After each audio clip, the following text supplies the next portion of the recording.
Question है वो ये है कि एक मैन्युफैक्चरर ने 2000 पीसेस लिया सप्लाई करने के लिए एक कंपोनेंट का, जिसका प्राइस कितना था, तो 25 पैसे पर पीस था, है ना जी। अब क्या हुआ, according to his estimate even if 5% fail to pass the quality test then he will make a profit of 25%। ठीक है जी, कोई बात नहीं। However, as it turned out, 50% of the components were rejected. What is the loss to the manufacturer? देखिए दोस्तों, 2000 pieces लिया था उसने सप्लाई करने के लिए। मैं मान लेता हूं कि 2000 पीसेस सप्लाई करने के लिए ले लिया था, उसमें से 5% फेल हो गया। इसका 5% कितना, तो इसका 1% आप 100 से डिवाइड कर दो, 20 आ गया। 5% कितना हो गया दोस्तों, 100 हो गया। अगर 5% फेल हो गया तो पास कितना हुआ दोस्तों, तो आप बोलोगे 1900 पास हो गया। 1900 को 25-25 के हिसाब से बेच दिया तो 25 से मल्टीप्लाई कर दो, कितना उसका एस्टिमेशन था वो निकल जाएगा।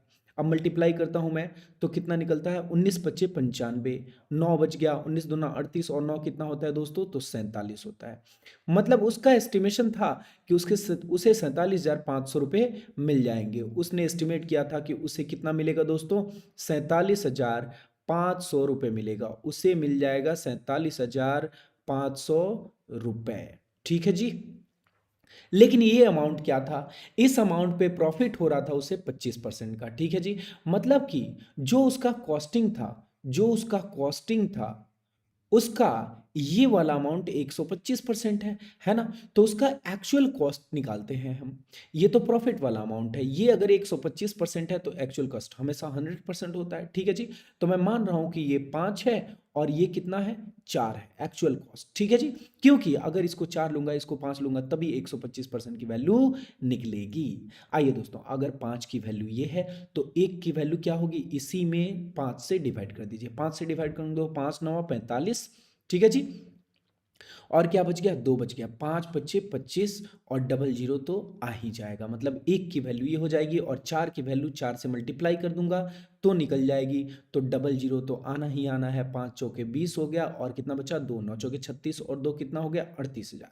मतलब कि उसका कॉस्टिंग कितना लग गया, तो उसका कॉस्ट लग गया, आप बोलोगे कि 38,000 रुपए कॉस्ट लग गया। ठीक है जी। अब क्या हुआ कि 50% ऑफ कंपोनेंट वर रिजेक्टेड। 2000 में से 1000 रिजेक्ट हो गए। 2000 में से कितने रिजेक्ट हो गए दोस्तों, 1000 रिजेक्ट हो गए। तो बताओ जरा पास कितने हुए, तो आप बोलोगे 1000। ठीक है जी। अब 1000 को वो 25-25 के हिसाब से बेचेगा तो उसे कितना मिल जाएगा, 25,000 रुपए मिल जाएगा। अब एक बात बताओ, उसने कॉस्टिंग कितने का करा था, तो 38,000 का। उसने इन्वेस्टमेंट कितने का किया, 38,000 का, और उसे रिटर्न कितना आया, 25,000। बताओ यहाँ पे क्या हुआ, लॉस हुआ। लॉस कितने का हुआ, 38 माइनस 25, यानी कि 13,000 रुपए का लॉस हो गया। आपका आंसर कितना ब्यूटीफुल है। आइए दोस्तों नेक्स्ट क्वेश्चन लेते हैं। नेक्स्ट क्वेश्चन है, a man loses 20% of his money after spending 25% of the remaining, है ना, ही हैज लेफ्ट 480। एक आदमी, what is the sum of money he originally had. मान लेता हूं उसके पास एक्स रुपए थे, एक्स रुपए में से 20% लूज किया उसने आफ्टर स्पेंडिंग 25%। इसका अगर 25% उसने स्पेंड कर दिया तो किसी भी अमाउंट का अगर 25% आप स्पेंड कर दोगे तो 75% बच जाएगा। मतलब इसका 75% बच गया, यानी कि 3/4 बच गया। ये लो, इसका 3/4 बचा देता हूं। अब जो बचा हुआ है उसका यही है, यही उसके पास बचा हुआ है। इसका 20% वो लूज कर दिया। अगर इसका 20% वो लूज कर देगा दोस्तों, अगर इसका 20% लूज कर देगा, मतलब इस चीज का 80% बच जाएगा। और 80% का मतलब 80/100 यानी कि 4/5 होता है दोस्तों। और इसी की वैल्यू क्या दी हुई है, तो 480 रुपए दी हुई है। 3 चौके 12, 12 चौके 48, 40 आ गया। एक्स की वैल्यू 5 चौके 20, 20 में 40 से मल्टीप्लाई कर दोगे कितना आ जाएगा, 800 रुपए। चीन टपाक डम डम।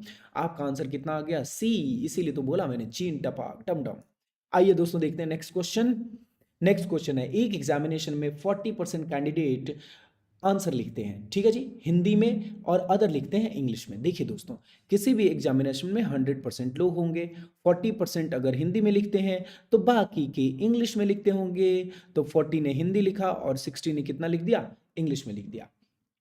Average marks of the candidate written in Hindi is 74 and the average marks of the candidate written in English is 77। देखिए अब ये 40-60 का मैं रेशियो ले लेता हूँ। 40-60 का रेशियो क्या होगा, तो आप बोलोगे 2 और 3। मान लेता हूँ कि टोटल 5 लोग थे, 5 में से 2 लोगों ने हिंदी में लिखा और 3 लोगों ने इंग्लिश में लिखा। हिंदी वालों का एवरेज मार्क्स कितना दिया हुआ है, 74 दिया हुआ है, तो इसमें 74 से मल्टीप्लाई कर देंगे तो हिंदी वालों का टोटल मार्क्स मिल जाएगा। ठीक है जी। Average marks of the written candidate written in English is 77। अगर इसमें 77 से मल्टीप्लाई कर दूं तो क्या मिल जाएगा मुझे, इंग्लिश वालों का टोटल मार्क्स। अब पूछा जा रहा है कि what is the average marks of all candidate, तो ऑल कैंडिडेट कितने हैं टोटल, 5 कैंडिडेट हैं, इनका एवरेज पूछा जा रहा है, मतलब इन पांचों का मार्क्स और डिवाइडेड बाई 5 हो जाएगा, तो इनका एवरेज क्या हो जाएगा दोस्तों, तो आप बोलना कि 4 में 2 से 74 में 2 से मल्टीप्लाई करते हैं तो कितना आता है, 70 70 140 और 4 4 8, यानी कि 148 आ जाता है। ठीक है जी। 77 में 3 से मल्टीप्लाई करते हैं, 7 3 21 210 और 21 231 आ गया। अब इसी चीज को हमें किससे डिवाइड करना है, तो 5 से डिवाइड करना है, क्योंकि sum of observation upon number of observation क्या होता है दोस्तों, तो आप बोलोगे एवरेज होता है। ठीक है जी, चलिए निकालते हैं। 8 1 कितना आ गया 9, 4 3 कितना आ गया 7 और 1 2 कितना आ गया 3। इसी को डिवाइड करना है 5 से। 5 सत्ते 35, 2 बचा, 5 पच्चे 25, फिर से 4 बचा, 5 अट्ठे 40, 75.8 कितना ब्यूटीफुल आंसर है। आइए दोस्तों नेक्स्ट क्वेश्चन लेते हैं। इस क्वेश्चन को आप एलिगेशन से भी कर सकते थे, कैसे करेंगे देखिएगा। एलिगेशन, एलिगेशन एक बहुत ही अच्छा कॉन्सेप्ट है दोस्तों। आइए एलिगेशन से करके दिखाता हूं, देखिएगा जरा ध्यान से, आपको एलिगेशन से कैसे कितना अच्छा लगता है क्वेश्चन। देखिएगा दोस्तों, मैं ये कहता हूं, मैं क्या कहता हूं, मैं ये कहता हूं कि अगर आपको इस क्वेश्चन को एलिगेशन से करना है तो आप ऐसा करो, 2:3 रेशियो था, 2:3 रेशियो था, इनका एवरेज था 74, इनका एवरेज था 77, इनके सॉरी इनके सम में इनका डिफरेंस बढ़ जाता है। ठीक है जी। तो आप ही जरा एक बात बताना, इनका सम कितना है, तो 5 है, इनका डिफरेंस कितना है, तो 6 है। 5 यूनिट की वैल्यू क्या हो जाएगी 6। अगर 5 यूनिट की वैल्यू, नहीं नहीं नहीं, इनका डिफरेंस 3 है, तो 5 यूनिट की वैल्यू अगर 3 हुई, 5 यूनिट की वैल्यू अगर 3 हुई तो 1 यूनिट की वैल्यू 0.6 हो जाएगी, और 3 यूनिट की वैल्यू क्या हो जाएगी, तो आप बोलोगे 1.8 हो जाएगी। 2 यूनिट की वैल्यू क्या हो जाएगी, 1.2 हो जाएगी। अब देखना जरा दोस्तों ध्यान से, इससे तो बड़ा होगा और इससे छोटा होगा, तो इससे कितना बड़ा होगा 1.8, जोड़ देते हैं 75.8 हो गया आपका आंसर। दूसरा तरीका था ये आपके सामने। चलिए दोस्तों नेक्स्ट क्वेश्चन लिया जाए।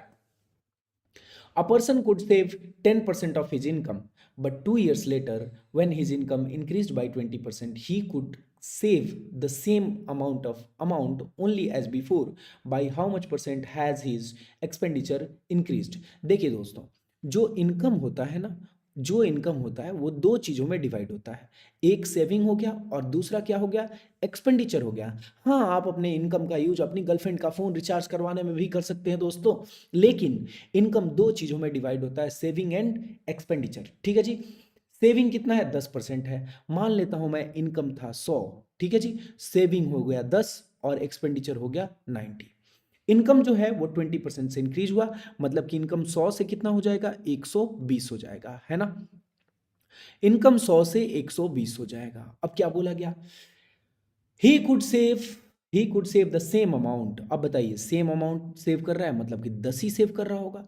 अगर 120 में से 10 सेव कर रहा है मतलब कि खर्चा कितना है 110 है। बताइए पहला खर्चा 90, अभी का खर्चा 110, खर्चा बढ़ गया कितने से 20 से बढ़ गया, कहाँ 90 पे बढ़ गया, 2/9 बढ़ा है। 2/9 को परसेंटेज में कन्वर्ट करने के लिए 100% से मल्टीप्लाई करते हैं दोस्तों। अगर मल्टीप्लाई करेंगे आप तो कितना आ जाएगा आपके पास 22 होल 2/9%। आंसर कितना औसम है। आइए दोस्तों नेक्स्ट क्वेश्चन लिया जाए। Ram spends 50% of his monthly income on household items, 20% of his monthly income on buying clothes, okay, and 5% of his monthly income on medicine and save remaining 11,250. What is Ram's monthly income? देखिए दोस्तों, देखिए क्या बात है कि monthly income उसका मान लेते हैं 100 यूनिट, उसने खर्चा कितना किया, टोटल एक्सपेंडिचर और सेविंग, दो ही चीज़ों में डिवाइड हो रहा है। स्पेंडिंग उसका है 50% प्लस 20% प्लस 5%, 50 20 70 प्लस 5 75% खर्च कर दिया उसने, है ना। मतलब कि 100 यूनिट में से 75 यूनिट खर्च कर दिया, बचाया कितना, तो 25 यूनिट बचाया। 25 यूनिट की वैल्यू क्या दी हुई है, तो आप बोलोगे इसको काट लेते हैं ना, इसको काट लिए तो हमें कट गया ये 1 और ये 3, मतलब उसका इनकम कितना हो गया, तो 4 यूनिट हो गया, उसका इनकम हो गया 4 यूनिट, 1 यूनिट सेविंग और 3 यूनिट कितना, एक्सपेंडिचर। ठीक है जी, 1 यूनिट की वैल्यू दी हुई है 11,250, आपको निकालना है 4 यूनिट की वैल्यू यानी कि मंथली इनकम, इसी में 11,250 से मल्टीप्लाई कर दो दोस्तों, आपको मिल जाएगा क्या, तो आपको मिलेगा चीन टपाक डम डम। आइए दोस्तों देखते हैं क्या होता है आंसर। 11 में 4 का मल्टीप्लाई कितना होता है, 44,000। 250 में 4 का मल्टीप्लाई कितना होता है दोस्तों, तो 1,000 होता है। 44,000 और 1,000 कितना हो गया आपका आंसर, कितना डिलीशियस है, डी मतलब कि 45,000। आई बात समझ में दोस्तों। आइए लेते हैं नेक्स्ट क्वेश्चन। नेक्स्ट क्वेश्चन है आपके सामने, numerator of a fraction is increased by 350%। कोई भी फ्रैक्शन होगा सबसे पहले तो उसे n बाई डी लिख लेना, ठीक है जी। n बाई क्या लिख लोगे, तो आप बोलोगे कि n बाई डी लिख लेंगे, चलो जी लिख लेते हैं, n बाई डी लिख लिया। न्यूमरेटर को इंक्रीज कर दिया गया 350% से, मतलब न्यूमरेटर अपने आप का 450% हो जाएगा, ठीक है जी। किसी भी चीज को अगर आप 100% से बढ़ाते हैं तो वो पहले से 100% था और 100% बढ़ गया, मतलब कि 200% हो गया। अगर आप किसी चीज को 70% से बढ़ाएंगे तो वो पहले से अपना 100% और 70% बढ़ गया, यानी कि 170% हो गया, ठीक है जी। डिनोमिनेटर इंक्रीज हो गया 300% से, यानी कि डिनोमिनेटर अब हो गया 400%। अब जो फ्रैक्शन का वैल्यू है and the resultant fraction is 9/22। अब फ्रैक्शन कितना हो गया, 9/22। ओरिजिनल फ्रैक्शन बताना है। देखिए दोस्तों, परसेंटेज परसेंटेज को काटिए ना जल्दी, एक जीरो से एक जीरो को काटिए ना जल्दी, 9 से इसको 5 बार में काटिए ना जल्दी, 5 से इसको 8 बार में काटिए ना जल्दी। अब आपके पास 4 से, अच्छा जी, न्यूमरेटर बाय डिनोमिनेटर क्या आ जाएगा, तो ये देखिएगा 2 से 4 बार में और 2 से 11 बार में, 4 चला गया यहाँ नीचे से ऊपर तो 4 आ गया, 11 तो नीचे का नीचे ही रह जाएगा, मतलब आपका आंसर कितना डिलीशियस आ गया, यानी कि 4/11। आइए दोस्तों देखते हैं next question. Sujata invest 7%, that is 2170। अच्छा जी, जैसे ही मैंने देखा मैंने 7% की वैल्यू लिख दी 2170। 1% की वैल्यू भी निकाल लेता हूं, क्या पता कहीं काम आ जाए। 7 तिया 21, 7 तिकम 7 और 0, 1% की वैल्यू 310, ठीक है जी। What is the total annual amount invested by, अच्छा जी, इनकम नहीं पूछा जा रहा, नहीं तो मैं 100 से मल्टीप्लाई करके 31,000 बोल के और निकल लेता, ठीक है जी। लेकिन पूछा क्या जा रहा है, later she invest 18% of her monthly salary in recurring deposit. She also invests 6% of her salary on NSC. What is the total amount invested? अच्छा, इन्वेस्टमेंट टोटल अमाउंट पूछा जा रहा है एनुअल, ये तो मंथली दिया हुआ है, यहां मंथली दिया हुआ है लेकिन एनुअल पूछा जा रहा है। चलिए जी ठीक है, कोई बात नहीं। एक बात बताओ, 7% यहां इन्वेस्ट किया, 18% यहां इन्वेस्ट किया, 18 7 25% हो गया, और 6% यहां इन्वेस्ट किया, मतलब 31% इन्वेस्ट कर दिया, ठीक है जी। और 1% की वैल्यू है 310, तो इन्वेस्टमेंट निकालते हैं हम, 1% की वैल्यू 310 है तो 31% की वैल्यू 31 गुने 310 हो जाएगी, ठीक है जी। और ये तो मंथली इन्वेस्टमेंट हुआ, अगर एनुअल इन्वेस्टमेंट चाहिए तो आपको 12 से मल्टीप्लाई करना पड़ेगा, ठीक है जी। 31 का स्क्वायर होता है 961, एक जीरो चिपका दूंगा और 12 से मल्टीप्लाई कर दूंगा, क्योंकि मैं हूं, आइए यहां पे देखते हैं क्या हूं मैं। 12 में 0 से मल्टीप्लाई किया, 0 हूं मैं। 12 में 1 से मल्टीप्लाई किया, कितना आया, 2 हूं मैं, 1 बच गया, 12 छके 72 और 1 कितना होता है 73, 7 बच गया, 12 9 108 और 7 कितना होता है, तो 115। 115320 कहाँ है, कहाँ है, कहाँ है, कहाँ है ये निकम्मा, D4 डिलीशियस आंसर, ठीक है जी। आइए दोस्तों देखते हैं, Sujata score 2240 marks in an examination that is 128 marks more than minimum passing percentage of 64%। इसका मतलब क्या हुआ, मिनिमम पासिंग परसेंटेज जो है वो 64% है, ठीक है जी। 128 मार्क्स मोर देन, अच्छा जी। अब सुजाता ने स्कोर किया 2240 और वो ज्यादा है 64% से 128, इसका मतलब 64% का वैल्यू कितना होगा, तो आइए लिख लेते हैं। 64% का वैल्यू हो जाएगा 2240 में से 128 घटा देंगे, 2200 में से 2240 में से पहले 100 घटा दो तो 2140 हो गया, अब 28 घटा दो तो 2112 आ गया, ठीक है जी। मतलब 64% की वैल्यू 2112 आ गई। What is the percentage of marks obtained by Meena if she scores 907 less than Sujata? Okay ठीक है, कोई बात नहीं। चलिए जी, इस क्वेश्चन को मैं ना निकाल के भी कैसे कर सकता था, देखिएगा।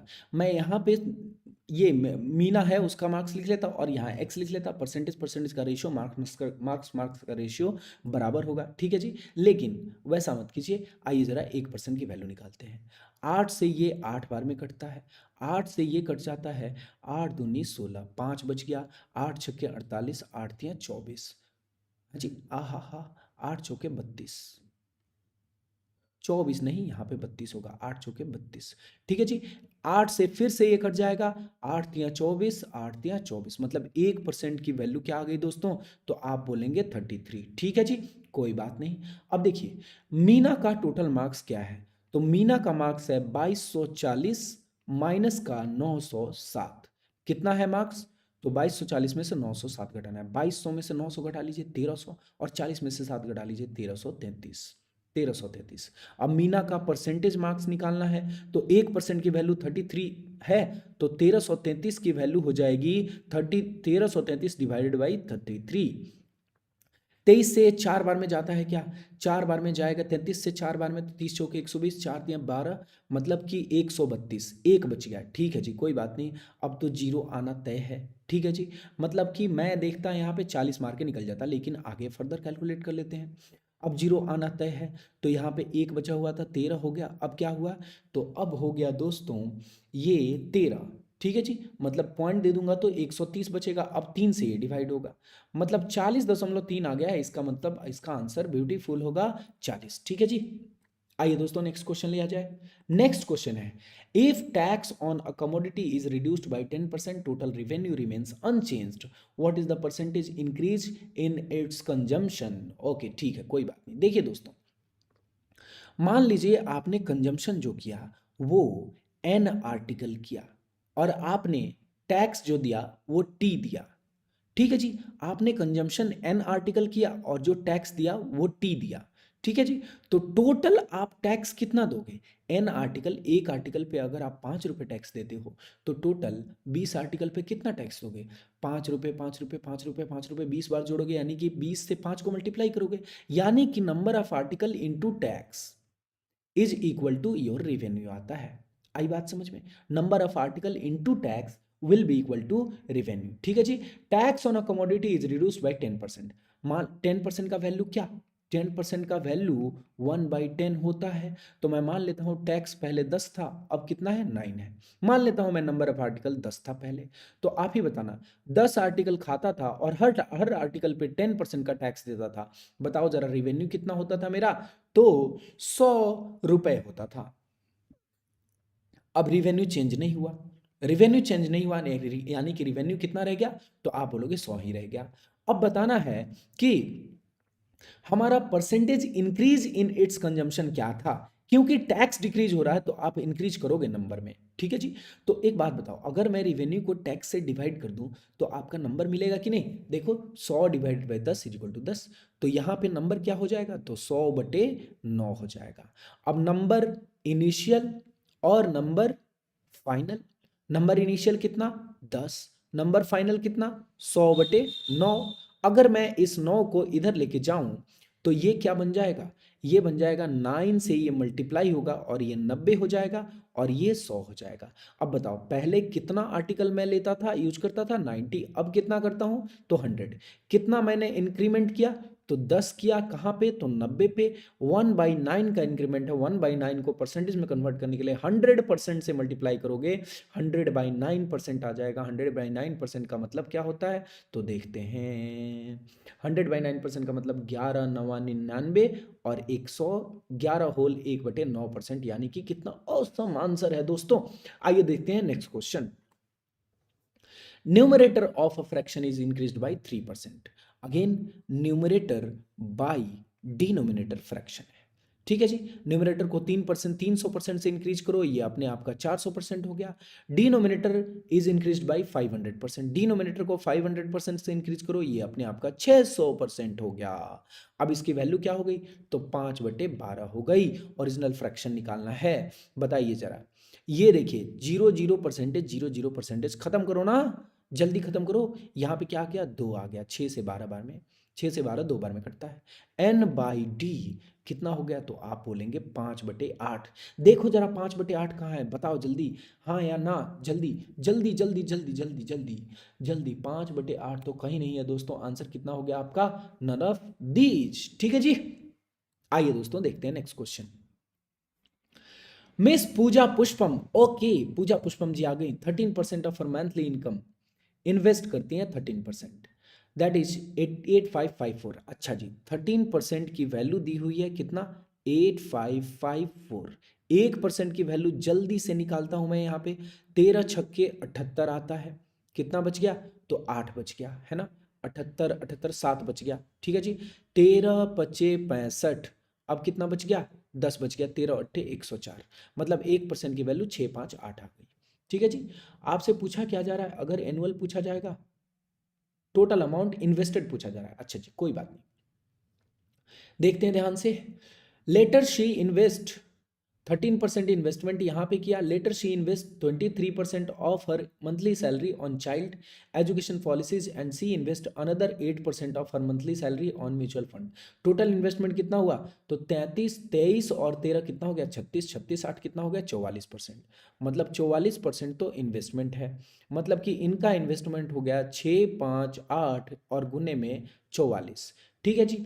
What is the total annual investment पूछा जा रहा है। अगर एनुअल इन्वेस्टमेंट की बात आ जाएगी तो इसी में आपको मल्टीप्लाई किससे करना पड़ेगा, 12 से मल्टीप्लाई करना पड़ेगा। आइए दोस्तों देखते हैं क्या होगा आंसर। ठीक है जी, देखिएगा 2 में 4 का मल्टीप्लाई 8, 8 में 4 का मल्टीप्लाई 8 अट्ठे 64, मतलब यूनिट डिजिट 4 आना चाहिए।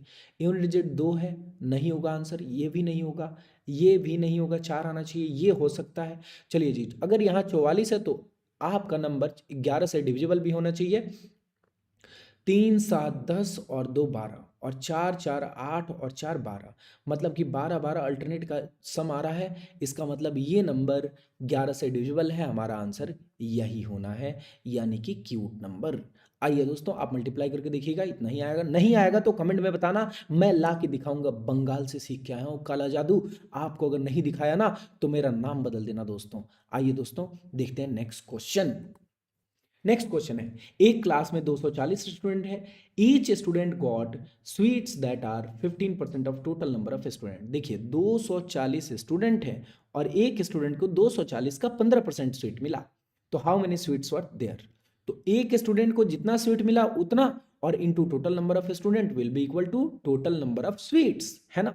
तो टोटल नंबर ऑफ स्टूडेंट आपके 240 और एक स्टूडेंट को मिला 240 का 15%, 15% का मतलब क्या, 3/20।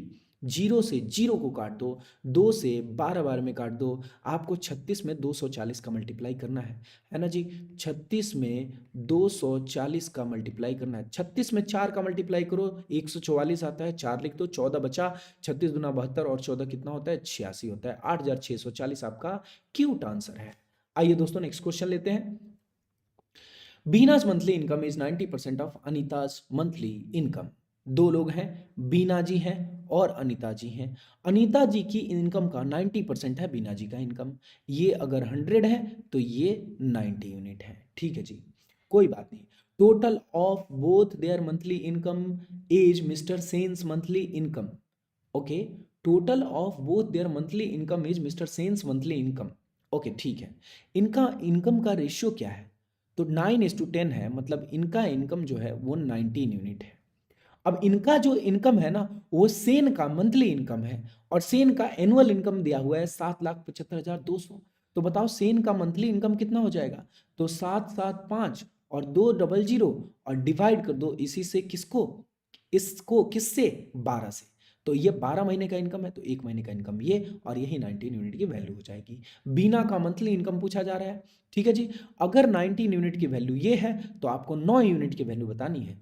अब 9 यूनिट की वैल्यू क्या हो जाएगी दोस्तों, तो आपको क्या करना है, आपको इसी में 775 कहाँ गया, आजा भाई इधर, 775,200 अपॉन 12 को 19 से डिवाइड कीजिए, 1 यूनिट की वैल्यू हो गई, और इसको 9 से मल्टीप्लाई कर दीजिए, 9 यूनिट की वैल्यू मिल जाएगी। चलिए दोस्तों इसको जरा चीन टपाक डमडम करते हैं इसका। 3 से 4 बार में, 3 से 3 बार में, 3 से ये कटता है, 4 से ये कटता है 25 बार में, ठीक है जी।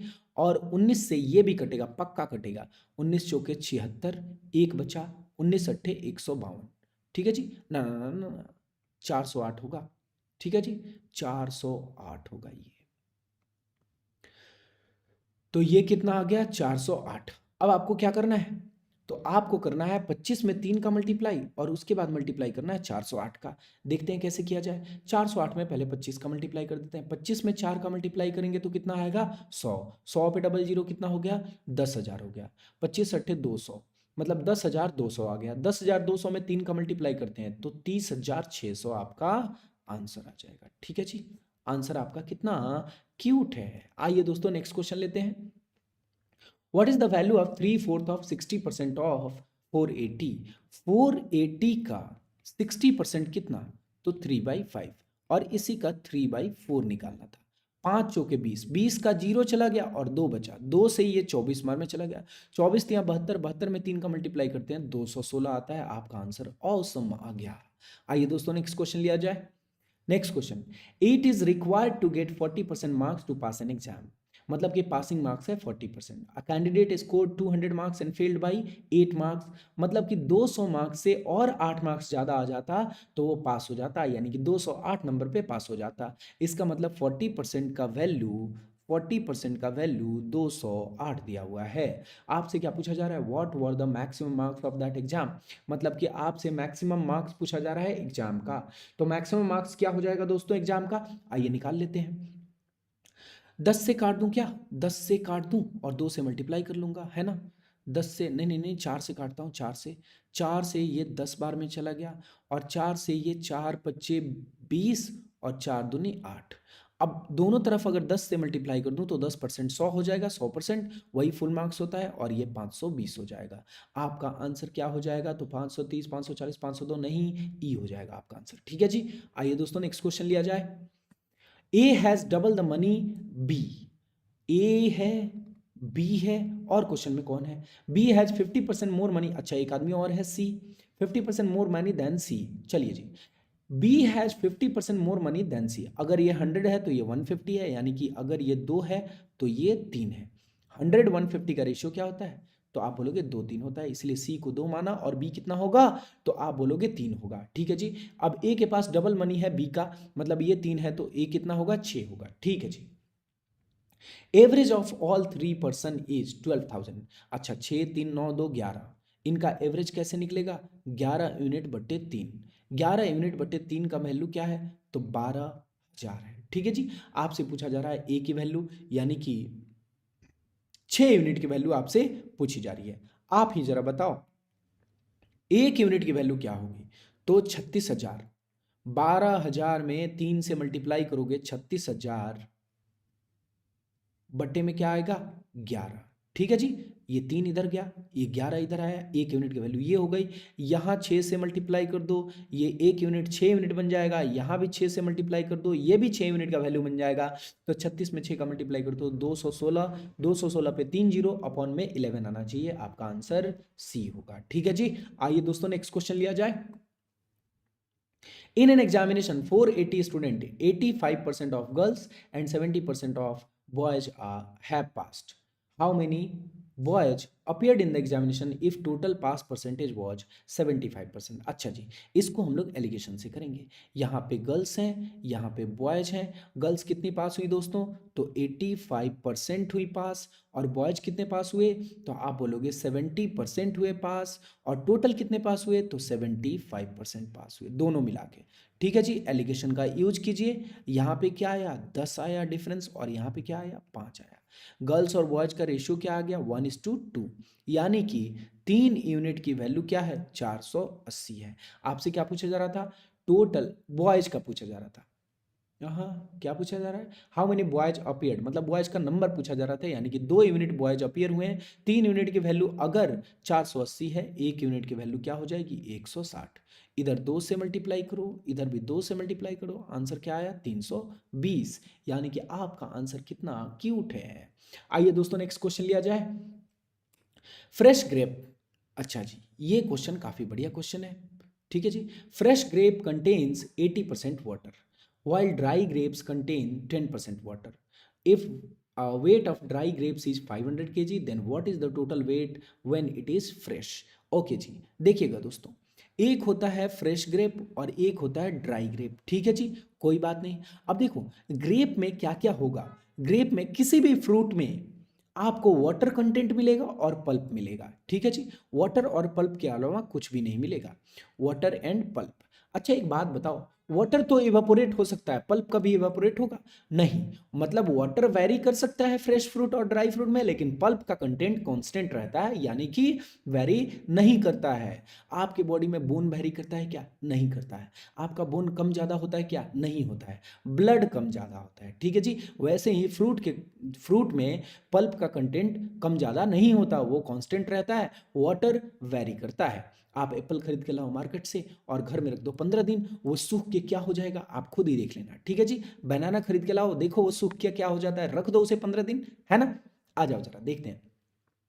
फ्रेश ग्रेप में वाटर कितना है? 80% है। अगर 80% वाटर है तो पल्प 20% होगा, मतलब ये 4 यूनिट होगा तो ये 1 यूनिट होगा। 80 और 20 का रेशियो निकाल लिया। ड्राई ग्रेप में वाटर कितना है? 10% है, मतलब ये अगर एक होगा 10% तो ये 90%, यानी कि एक ये तो ये 9।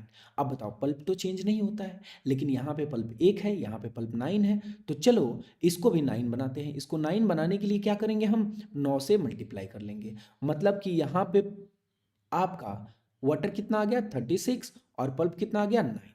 अब बताओ दोनों जगह पल्प क्या हो गया? सेम हो गया। अभी भी ये 4:1 के रेशियो में है। आई बात समझ में? अब बताओ फ्रेश फ्रूट का वेट कितना हो गया? तो आप बोलोगे 36 + 9 45 यूनिट, और ड्राई फ्रूट का वेट कितना हो गया? तो 10 यूनिट। मतलब कि 45 यूनिट का आप मार्केट से खरीद के लेके आओ फ्रेश फ्रूट और उसको रख दो 15 दिन के लिए, वो 10 यूनिट बन जाएगा, यानी कि उसका वेट कम हो जाएगा। If weight of dry grapes is 500 kg, मतलब 10 यूनिट की वैल्यू क्या दी हुई है? 500 kg दी हुई है। आप ही बताओ जरा 1 यूनिट की वैल्यू क्या हो जाएगी? तो आप बोलोगे 50 kg। आपसे क्या पूछा जा रहा है? Then what is the total weight when it is fresh. अब जब यही फ्रेश था तो इसका वेट कितना था? 45 यूनिट था। तो चलो 45 यूनिट की वैल्यू निकाल ले रहे हैं। 1 यूनिट की वैल्यू अगर 50 है तो 45 का वैल्यू 45 गुने 50 होगा, यानी कि जीरो तो आएगा ही आएगा। 45 में 5 का मल्टीप्लाई करना है, 40 25 होता है 200, 5 25 25 होता है 225 हो गया, 225 kg। 2250 kg आपका आंसर हुआ। कौन सा आंसर हो जाएगा जी? तो आपका आंसर डी हो जाएगा। आइए दोस्तों नेक्स्ट क्वेश्चन लेते हैं। नेक्स्ट क्वेश्चन है number of student in 4th and 5th class in the ratio 6:11। अच्छा जी, ये 4th क्लास है, ये 5th क्लास है, इनका रेशियो क्या है? तो आप बोलेंगे 6:11 है। ठीक है जी। 40% in class 4 are girls and 48% in class 5 are girls. What is the percentage of both class? What percentage of students in both classes are boys? अच्छा जी, अगर इसमें आपके 40% गर्ल्स हैं, देखिए जरा ध्यान से, 4th में 40% गर्ल्स बताया जा रहा है, तो मैं मान लेता हूं कि ये 60 है और ये 110 है, तो इसका बॉयज कितना होगा? तो आप बोलेंगे 60% होगा। ठीक है जी, बॉयज कितना हो जाएगा? 60%। यहाँ पे अगर गर्ल्स हैं 48%, तो यहाँ पे बॉयज कितना होगा दोस्तों? तो आप बोलेंगे 52% होगा। ठीक ठीक है जी। चलिए जी निकालते हैं कि यहाँ पे बॉयज कितने हैं। तो 60 का 10%, 60 का 60% निकालना है, यानी कि इसका 10% निकालिए, 6 हो गया, 6 से मल्टीप्लाई कीजिए 60% हो जाएगा, यानी कि इसका वैल्यू क्या आ गया? तो 36 आ गया।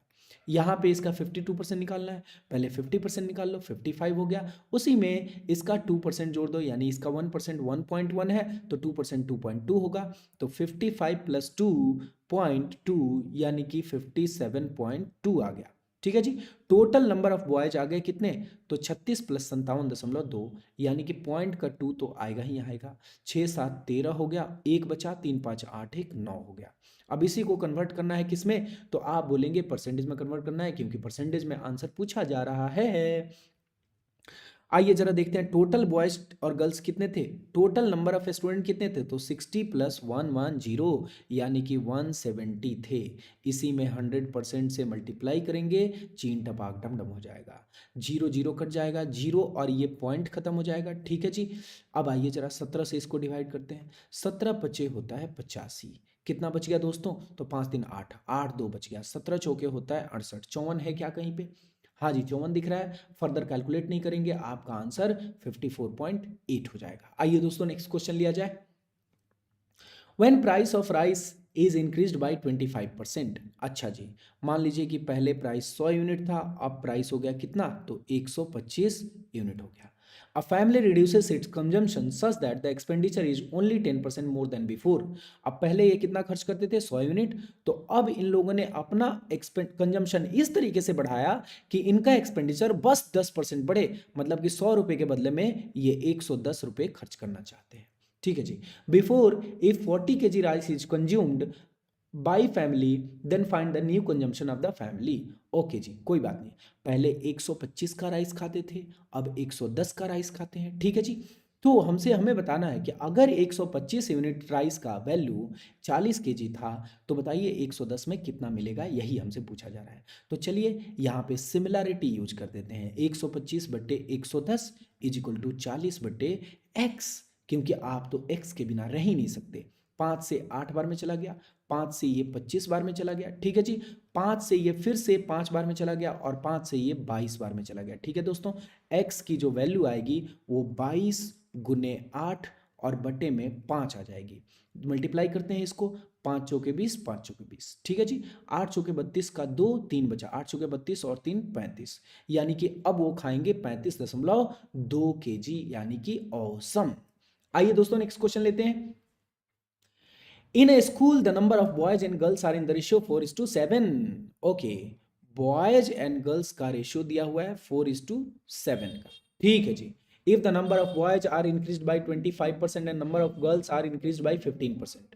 Okay, then what will be the new ratio of number of boys to that of number of girls? Okay जी, कोई बात नहीं, इसको मैं मान लेता हूँ 40 और इसको मान लेता हूँ 70, कोई दिक्कत नहीं। 25% से अगर नंबर ऑफ बॉयज को बढ़ाऊंगा तो इसका 25% यानी कि 1/4 यानी कि 10, तो ये कितना हो जाएगा, 50 हो जाएगा। ठीक है जी।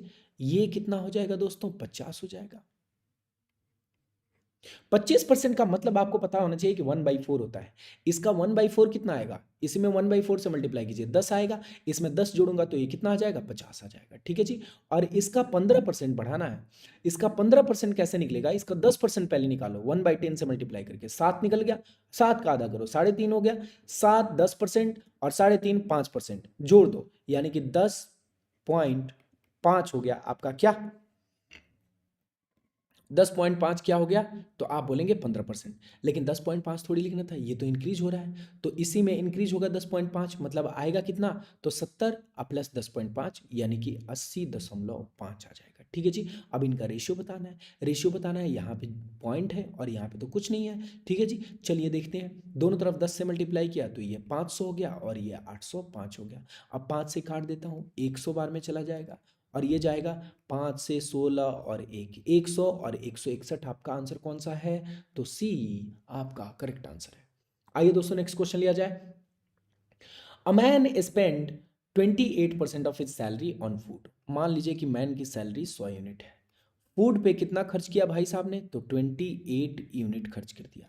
बचा कितना उनके पास, तो 72 यूनिट बचा।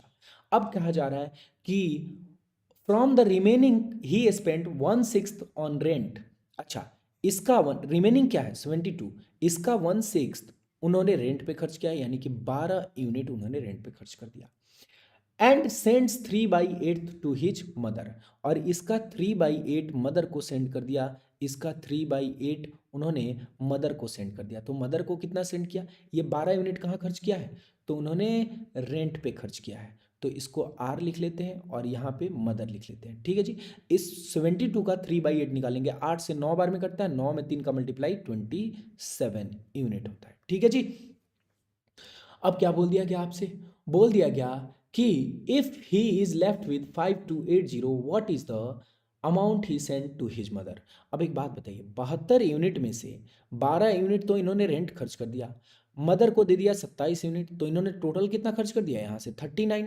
तो यहाँ पे बचाएंगे कितना 72 यूनिट माइनस 39 यूनिट, यानी कि ये वैल्यू क्या होगी, 12 में से 9 गया 3 और 6 में से 3 गया 3, इसकी वैल्यू क्या दी हुई है, तो 5280 दी हुई है। आपसे क्या पूछा जा रहा है, मदर को कितना सेंड किया, यानी कि 27 यूनिट की वैल्यू पूछी जा रही है। ठीक है जी। चलिए इसको मैं 11 से डिवाइड कर दूं, क्या 3 यूनिट की वैल्यू मिल जाएगी, 11 से डिवाइड किया 3 यूनिट हो गया, और इसे भी 11 से डिवाइड किया, 11 चौके 44, 11 अट्ठे 88 और ये आ गया 480। 3 यूनिट में अगर 9 का मल्टीप्लाई कर दूं तो ये 27 यूनिट बन जाता है, और इधर भी 9 का मल्टीप्लाई करना पड़ेगा, तो आपको मिल जाएगा 27 यूनिट, जो कि मदर को भेजा हुआ अमाउंट है। 9 से मल्टीप्लाई करूंगा, 0 आएगा, 9 अट्ठे 72 होता है, 7 बचा, 9 चौके 36 और 7 43 होता है। 4320 इसका आंसर है। देखिए कौन सा ऑप्शन है, तो आपका ऑप्शन नहीं है, नहीं नहीं नहीं नहीं है। चलिए जी, आपका ऑप्शन है डी 4320 इसका आंसर है। नन ऑफ दीज पे मार के निकल जाइए। ठीक है जी। आइए दोस्तों next question. Ramesh has 20% saving with him from his monthly salary. Okay, Ramesh अपनी मंथली सैलरी का 20% बचाता है। If expenditure on clothing is 25% of overall expenditure. Okay जी, मान लीजिए कि रमेश 100 यूनिट कमाता है। ठीक है जी, 20% तो सेव करता है, मतलब 20 यूनिट सेव किया। अब बताइए एक्सपेंडिचर कितना होगा, तो सेविंग के अलावा जो भी है वो क्या है, एक्सपेंडिचर है। अब देखिएगा 25% of overall expenditure, if expenditure on clothing, clothing पे जो एक्सपेंडिचर है ना इसका 25% है, मतलब कि एक्सपेंडिचर का 25% है। एक्सपेंडिचर कितना है 80 यूनिट, 80 यूनिट का 25% यानी कि 1/4 कितना होगा, तो 20 यूनिट, मतलब क्लोथ पे कितना खर्च किया 20 यूनिट। अब क्या बोला गया, and the total expenditure except clothing is 7200, मतलब कि 80 में से अगर 20 खर्च कर दिया क्लोथ पे तो अदर एक्सपेंडिचर क्या होगा, तो आप बोलेंगे 60 यूनिट। 60 यूनिट की वैल्यू क्या दी हुई है, तो 7200 दी हुई है। आपसे क्या पूछा जा रहा है, फाइंड हीज सेविंग, यानी कि 20 यूनिट की वैल्यू पूछी जा रही है। इसको 3 से डिवाइड करता हूँ, ये 20 बन जाएगा, इसको भी 3 से डिवाइड करूंगा 20 बन जाएगा, और इसकी वैल्यू क्या आ जाएगी, तो आप बोलोगे 2400 रुपए। आपका आंसर कितना हो गया, डी, है ना। आइए दोस्तों नेक्स्ट क्वेश्चन। अच्छा, Raman adds 12% of his salary in PPF. Okay ठीक है, PPF 3/8 of the remaining amount he spent on clothes. Okay, मान लीजिए कि रमन का सैलरी 100 यूनिट है, इसमें से 12% उसने कहाँ खर्च कर दिया, तो पीपीएफ पे, यानी कि पीपीएफ में कितना यूनिट गया, तो आप बोलेंगे 12 यूनिट गया, पीपीएफ में 12 यूनिट गया। अब रिमेनिंग कितना है, तो 100 में से 12 यूनिट चला गया, तो आपके पास कितना बचा 88। ठीक है, 3/8 of remaining amount spend on cloth. Okay, इसका 3/8 उसने क्लोथिंग पे खर्च कर दिया। इसमें 3/8 से मल्टीप्लाई करेंगे, 8 से 11 बार में, 11 में 3 का मल्टीप्लाई 33 होता है। ठीक है जी, 33 यूनिट उन्होंने क्लोथिंग पे खर्च किया। ठीक है जी, remaining amount he spent on house rent and other expenses. Remaining amount कितना होगा, 8 में से 3 गया 5 और 8 में से 3 गया 5, मतलब रिमेनिंग अमाउंट 55 होगा। और 55 में ही क्या क्या है, 55 में 55 है। आइए दोस्तों 55 में क्या क्या है, तो यहाँ पे है rent, house rent and other expenses. यहाँ पे है रेंट और क्या है, अदर एक्सपेंसेस है। ठीक है जी। अब क्या बोला गया, बोला गया कि difference between PPF and cloth expenses 21,000। Difference between PPF and cloth expense, इनका डिफरेंस कितना है, तो 3 में से 2 गया 1 और 3 में से 1 गया 2। 21 यूनिट की वैल्यू है 21,000, तो 1 यूनिट की वैल्यू क्या हो जाएगी, तो आप बोलेंगे 1,000 रुपये हो जाएगी। आपसे क्या पूछा जा रहा है, then what is the house rent expense. अच्छा जी, और कुछ नहीं है। हाँ, फिर से एक बार पढ़ते हैं। Raman adds 12% of his salary in PPF, add कर दिया पीपीएफ में 12 unit, 3/8 of remaining amount spent और क्लोथ, रिमेनिंग बचा 88, उसका 3/8 क्लोथ में दे दिया, ठीक है। Remaining amount is spent on house rent and other expenses, 55 unit को रेंट और अदर पे खर्च कर दिया। If house rent expense is 3000 less than the other expenses, okay, ठीक है जी। देन हाउस रेंट बताना है। अब एक बात बताइए, एक यूनिट की वैल्यू क्या है, तो आप बोलेंगे कि 1000, तो आप ही बताओ जरा 55 यूनिट की वैल्यू क्या होगी, तो आप बोलोगे 55,000, ठीक है जी। अब रेंट जो है, if house rent expenses 3000 less है, तो एक बात बताओ, अगर मैं इसको x मान लूँ तो ये x प्लस 3000 होगा, बोलो हाँ या ना, ठीक है जी। इसका मतलब अगर इसे और इसे जोड़ दूं, क्यों इसको x क्यों माना, क्योंकि इसको 3000 कम करना था, तो अदर को 3000 ज्यादा कर दिया, ठीक है जी। अब इन दोनों को जोड़ दूं तो 55,000 के बराबर आना चाहिए, चलो जोड़ देते हैं। इनको मैं जोड़ूंगा तो क्या हो जाएगा, इनको जोड़ के मैं यहीं पे लिख लेता हूं, तो इनका वैल्यू क्या हो जाएगा, 2x प्लस 3000, ठीक है जी। अब 2x की वैल्यू क्या आ जाएगी, तो देखना 2x की वैल्यू 55,000 में से 3000 घटा लो, कितना आ गया, तो 52,000 आ गया, ठीक है जी। x की वैल्यू क्या आ जाएगी, तो 26,000 आ जाएगी, ठीक है जी। आपका आंसर क्या आ गया, सी आ गया। चलिए दोस्तों नेक्स्ट क्वेश्चन लिया जाए। अच्छा जी, आज के लिए इतना ही रहने देते हैं, मिलते हैं नेक्स्ट क्लास में दोस्तों। तब तक के लिए आप अपना ख्याल रखिएगा और अपनों का भी ख्याल रखिएगा। May God bless you with all the best health and happiness.